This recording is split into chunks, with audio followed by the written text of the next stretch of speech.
It's a story that begins in small-town USA with the girl next door. I always figured that something like that could never happen to me because I was safe. I was always careful. At 16, Shauna Newell had heard the stories of the thousands of young foreign women being tricked into modern-day sexual slavery. I always thought that stuff like that only happened to people who were like putting themselves in that position, in that predicament, you know, like girls who were floozies and girls who just took life for granted, and I wasn't that kind of person, you know. I dressed respectably, I never showed my body off ever. But this Florida teenager's life took a terrifying turn when she was trafficked by the most unlikely criminal, a fellow 16-year-old girl. I was such a trusting teenager. Like, I thought that everybody liked me and everybody wanted to be my friend and nobody would hurt me. 200 to 300,000 of our children are at risk of it every single year. Our children, United States citizens. Brad Dennis runs Rescue and Recovery for Class Kids, the national organization dedicated to saving missing children.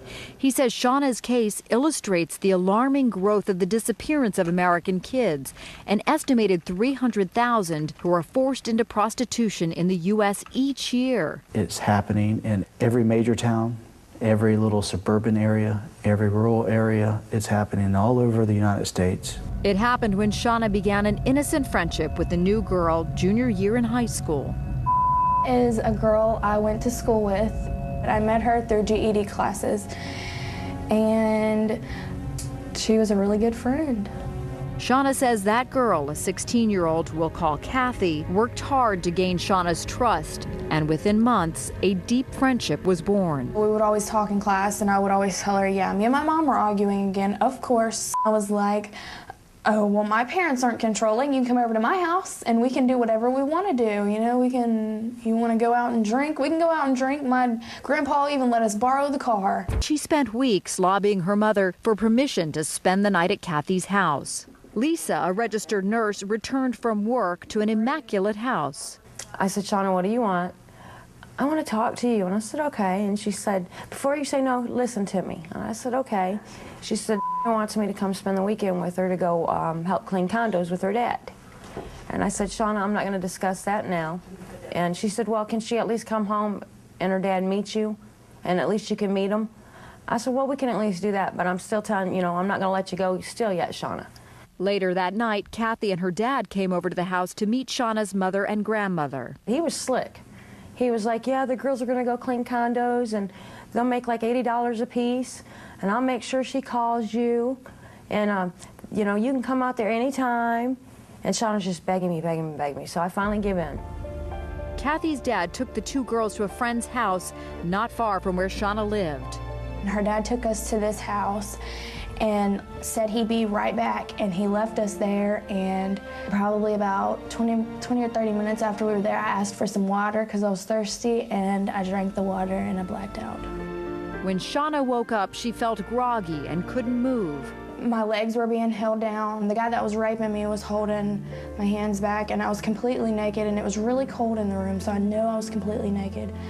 And I kept screaming, stop, please don't do this, leave me alone. But I was so weak I couldn't fight him off. I was still really out of it, and I blacked out a few times, and I kept coming back to, and I was still being raped every time I woke up. For 3 days, Shauna was raped by multiple men who paid to have sex with her. Some of the men beat her, others bit her, and forced her to perform oral sex. While her frantic family called police, a beaten and bleeding Shauna could see her so-called friend walking back and forth through the hallway. I was so exhausted, and I was so scared that I think I just gave up. I think I finally just said, well, I guess this is where I'm gonna die. And I remember just praying and saying, if I die here, just at least please tell my family that, that I love them and that I'm sorry that I disobeyed them. Shauna endured 3 days of being drugged, raped, and tortured.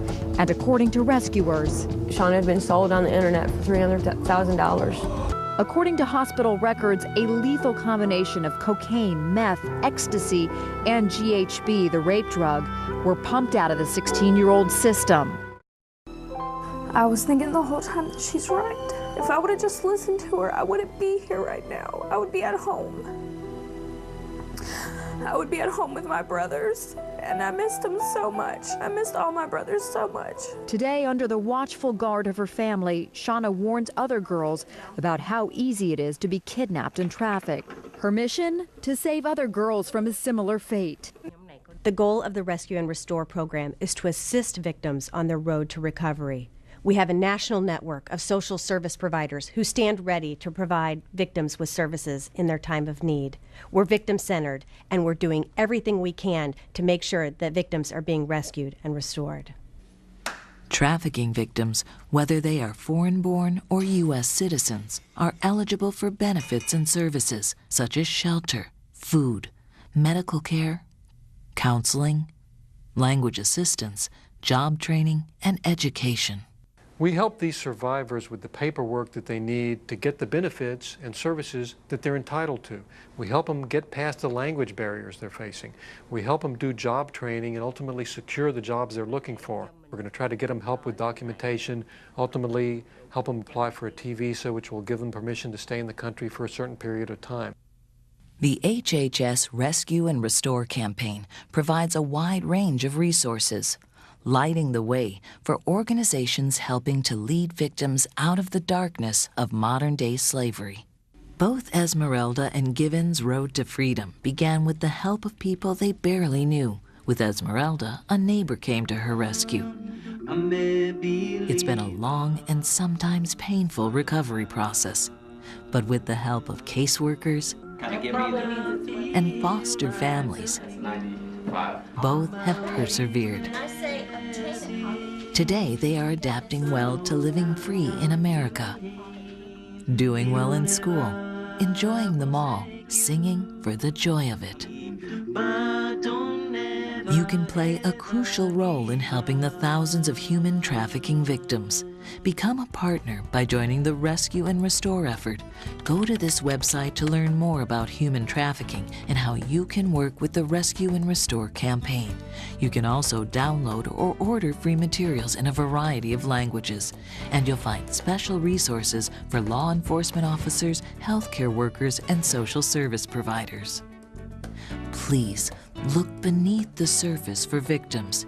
If you come into contact with a victim, call the National Human Trafficking Resource Center. You can make a difference.